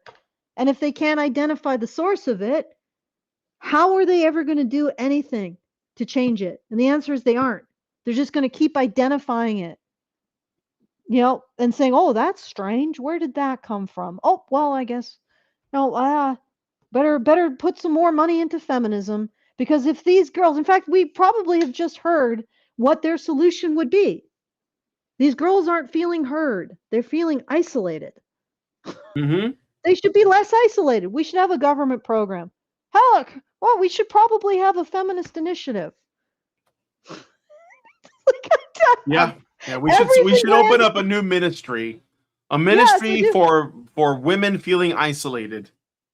Women feeling isolated, politically isolated. Like, that's going to be their solution. And you know what the actual, I'm gonna give you another interpretation of what the actual problem is, and I'm going to do it based on endocrinology. I'm sure you guys are fascinated. This is my new autistic obsession, so I'm going to take you through it. All right. So what the data actually shows, and this is through the endocrinology architecture framework, and I have found what little information exists about human endocrinology and how it creates the behavior between the sexes, is that when women are subjected, and I've been talking about this a little bit, but I'll lay it out cleanly here before I begin. When women are subjected to threats, stressors, basically anything where women have to fight for something, what happens is their oxytocin is recruited into a vasopressin, more like vasopressin behavior. So the behavior starts to become more male coded. They start to have specificity. So I'm going to fight for this man and these children. They are mine. I'm going to fight for this community. This is the community which has my future in it, the future for my children in it, right? So they start to develop more of that. And that's a very male behavior. Men tend to have specificity. They want to get this done. They want to benefit this person. They want to protect these kids because they're their kids. They want to work for this family because it's theirs, right? They want to fight for this army because this is their nation, that kind of thing. That is a male thing. It's mediated by vasopressin. So women under threat start to operate more in that mode. Okay? And our problem really, and where the radicalization of women is really coming from, is they are artificially allowed to saturate themselves with pure oxytocin, pure feminine oxytocin expression in a way that has never existed before in human history. They are too feminine. That is literally the problem with our society. It is, on an endocrine level, it is too feminine. Way too feminine. We have achieved levels of infra pink that should not be possible, should be inconceivable.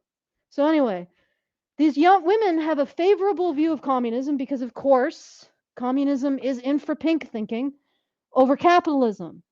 The under 25 cohort has a favorable view of fascism. I'm not going to go through the Trump stuff. The speakers treat all of this as political opinion. Through what I just detailed about the architecture, the endocrine architecture, it's actually something different. It's the behavioral output of women whose bonding architecture has never been activated. So they've never gone through anything they've had to fight for, any kind of tribulation or problem that has actually activated their ability to understand things in terms of a future, in terms of specific goals, in terms of I want my family to have a future in this community. That's what I'm going to fight for. They've never had that experience. They've never been activated in this way. They remain in a very childlike state of oxytocin. I mean, this isn't womanhood. This is girlhood. Right? So they're still girls. This is the problem.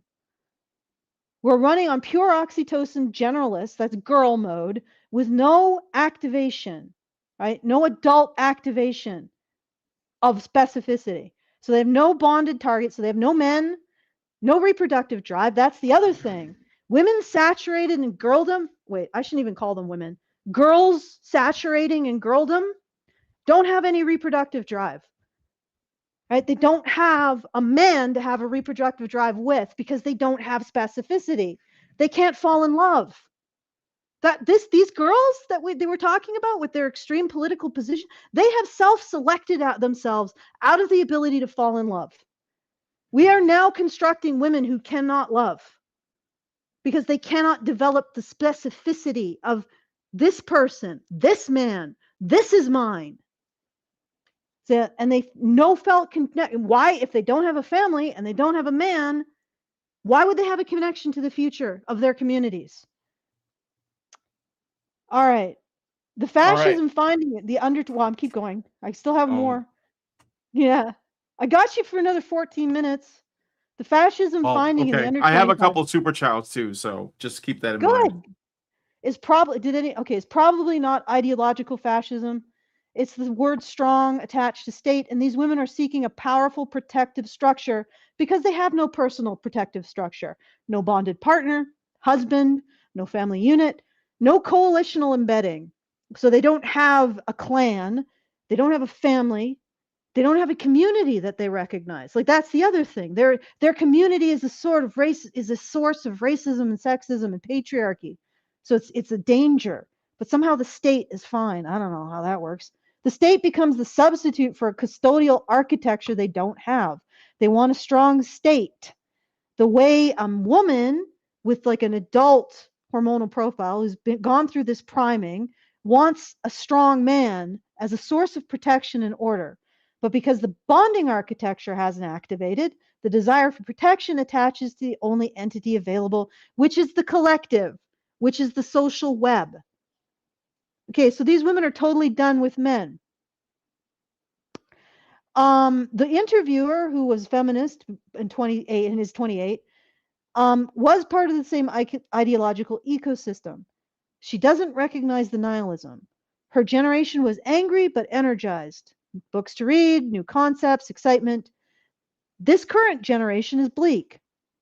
The difference maps to the cross-activation timeline. So what I'm talking about cross-activation is, again, women activated to have the kind of specificity you associate with men. So they go from being a girl to being a woman. All right. New ideas, new language, the sense of collective project. The younger cohort inherited the framework, the feminist framework, as settled orthodoxy. No novelty, no discovery, just the output. Separation from men, adversarial orientation, suppressed bonding. Without the excitement of the ideological project that generated it. The consequences without the thrill. So the analysis is this woman got feminism when I guess it was still felt new. Now they just have the downstream nihilistic consequences of it.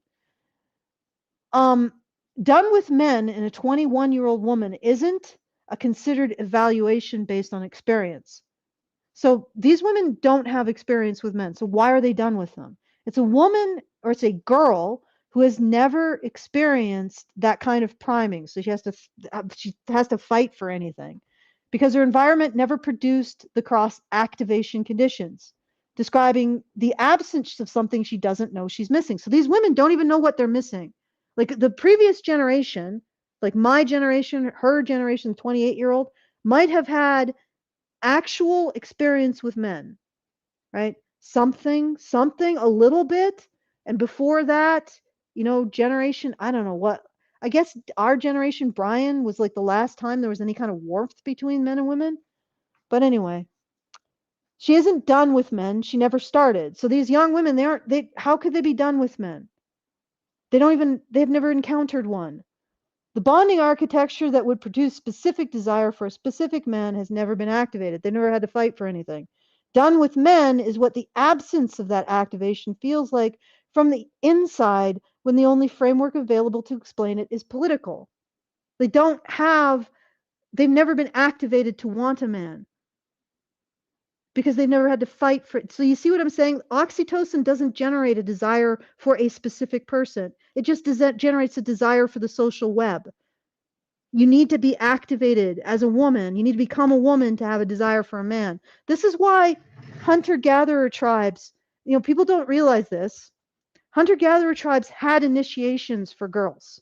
Like when they achieved menarche, they would go through trials. They weren't necessarily as physically extreme as the male trials, but they usually involved a combination of being removed from the social web. So they were isolated. They were put in a hut and they had to meditate for months alone, right? That's actually a very, very strenuous thing to do. They had endurance. In some tribes, they would have to run. Like they would take their girl and they would make her run until she fell down from exhaustion, and then they would make her do it again for days, or they'd make her dance for days. So these were physically arduous situations that took some form of grit to get through. So they would force these girls to endure depredation, exhaustion, isolation. And then when they were done, priming the girls into womanhood, they would present suitors, like the eligible bachelors of the tribe, and she'd make a selection, or they'd court or whatever. But that's how the cultures that are closest to the edge of survival dealt with it, because they couldn't. The hunter-gatherers would not be able to survive with the women that we can enable in our societies, with the infra pink. They would have all died with the women that we see today. These women would have caused so much problems that they could not allow a woman, a girl, they couldn't allow a girl to end up like one of these individuals, these non-activated women, so to speak. The bleakness is architectural, not political. Gaza, Trump, climate change, the cost of living. These are the content. These are the content that bleakness attaches to. They're not the source. A woman bonded to a specific man, pregnant or raising children, invested in a concrete future, processes Gaza as a distant horror.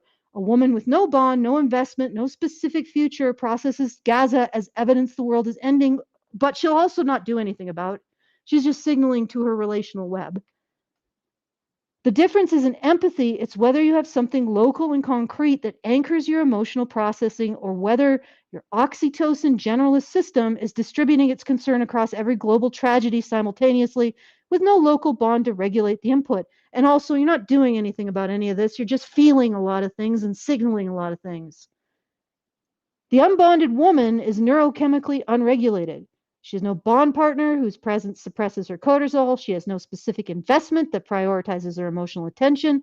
Every input from the global information system hits her unfiltered because she has no filter. The filter is the bond. The bond doesn't exist. So she absorbs Gaza, Trump, climate collapse, housing costs, and the war on women simultaneously, and the cumulative weight produces the bleakness the interviewer can't recognize from 5 years earlier, when she was capable of actually bonding with men. Like, I'm pretty sure that she has a husband or something. Well, there you go, lady. That's why. That's why you are functional. Because men make everything better. Put it on a mug. No one's been trying to speak with them. The speaker says this is a political observation. Labor hasn't reached out to these women, these girls.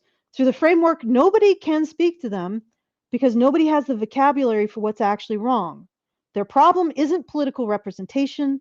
The problem is that the bonding architecture that would give them a concrete stake in the future has never been activated, and every institution in their environment is designed to prevent that activation. We are coddling these girls, and they are never achieving any form of adulthood. No political party can offer them what they actually need. The conditions under which that specificity, that adult hardware, would come online and convert their diffuse generalist bleakness into a specific directed investment in a bond, a partner, a family, a future that belongs to them rather than to everyone abstractly, and everyone abstractly, so nobody in actuality. All right, I can stop there if you would like. If you like, I have more. on what the speakers are doing and the modality that they're speaking in, but it's getting maybe a bit. At least we could do the super chows. I'll read the super chows. Richard Pierre gives us $5 and says, as to what Allison said about having to fight for survival, look at the island where the women were on that survival island and were doing everything except for what was necessary for survival. I wonder if that panel was sponsored by the Lily of the Valley. Maybe. Inside baseball reference joke. Yes, I'm not explaining it anymore. We're doing everything except for what was necessary for survival. Well, because they were being enabled. Let's face it, the crew wasn't going to let them die. I'm talking about situations in which women are facing death if they don't actually function. And that doesn't exist in our world. And that means that what we're dealing with is a bunch of girls. We're dealing with girl culture. We're dealing with infra-pink culture that never has to actually develop any kind of adult architecture. And because they never have to actually develop adult architecture, they don't know what men are for, right? Because they're fripping girls. They're children. They have no ability to bond like adults. They have no ability to actually look at the world like adults. Everything is their relational web. There's no specificity. Okay, let's go to the next one. All right, the next super chat is from Dark Kikimura, who gives us $5 and says, does this understanding that structures that run on oxytocin reward loyalty and structures that run on vasopressin reward merit back up my pet idea that government and business are the traditional male power structures and education and religion are the traditional female power structures, based on the fact that the first two tend to diverge into individualism and the latter two tend to converge into collectivism? Because that would mean that communism is an attempt to turn a male power structure into a female one by doing something other than making it female controlled, just like religion is a female power structure that is a male controlled, to tie it all together to something that was relevant when I started typing this. Possibly. Well, did you want to say anything to that, Brian? I don't think religion is female dominated, and I don't think it's supposed to be. That's the only thing I'll say about that. I think that putting women in positions of power in religion is how we get woke churches like we have now, because they end up losing their identity. So what you need, I think men give something when they're in leadership positions in something, they give it an identity, and that means exclusion. It means that there's a hierarchy in it and it excludes things. But yeah, it's specific and it's exclusionary by its nature. So the problem with women is they want everyone to feel included, you know. Except the men. Like, yes, men. When men have a ball, they want to see which one can get it in the hoop. When women have the ball, they want to give everyone a chance to shoot. Yeah. So, yeah. And strangely enough, women want everyone included except men, for some reason. Yeah, Which when they say included, they basically mean children and other women. Yeah. But not children after a certain age, like maybe 3. Okay, not male children. Okay, so the entire conversation is conducted within the reading modality. What do these women, or the relational modality? That's the modality that's deeply concerned about the relational web. What do these women think? How do they feel about issues? What messaging would reach them? What political coalition would include them? Nobody asks the operative question. What is physically, biologically, neurochemically happening to these women that produces this output? And that's what I want to nail down, guys. Women are radicalized because they aren't spanked enough.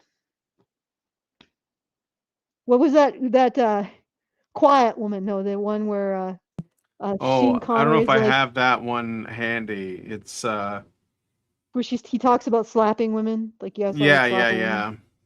They aren't slapped enough. Nobody asks, and in Minecraft, okay, I'm not advocating domestic violence. Nobody asks the operative question, what is the physically biological? Nobody asks, because the frameworks available to the speakers, political science, polling, media analysis, don't contain biological categories, and they don't contain operative categories, because you could also say, what happens when you apply feminist hatred to women and girls? Feminist hatred creates women and girls who hate men. That's just like, okay, here's the input, here's the machine, here's the output. That is also an operative observation that is inaccessible to these women, apparently. The answer that these speakers can't reach: these women are experiencing the felt output of unbonded, unactivated, unregulated, oxytocin generalist architecture, processing an unfiltered global information system with no local bond to anchor their emotional processing, no specific investment to prioritize their intention, and no reproductive drive to connect them to the future. The bleakness is what it feels like to be a mammal whose bonding architecture was never given the inputs it requires to produce the outputs the organism needs to experience life as meaningful. They don't experience life as meaningful because they don't have a man and they don't have children. Or at least a man. Like, the political analysis will never find this because it's beneath the floor of political analysis. Get this, guys. The solution to women's political bullshit is a man. Who knew? And the problem is that we undersell men as partners. So these women think they're gaining something by excluding men, when all they're gaining is their own misery. And the solutions the political analysis produces, better messaging, coalitional building, rent controls, are the moral levers that connect to nothing operative. So no changes. These women will do nothing. This discussion, this panel discussion, the most useful part of this panel discussion was me and Brian talking about it. That's it. It's right here, the most useful part of this. Now, I don't know what Sargon and whoever, the other individual that you said would responded to this. Who is it, Brian? V Monroe. I mean, there's Yeah. probably a lot of other people too, but it was. Yeah. I I'm saw not sure that. if I they- didn't watch Sargon's video. I just know that he made one about it. It's like an I'm hour sure long, they so- probably said something useful, right?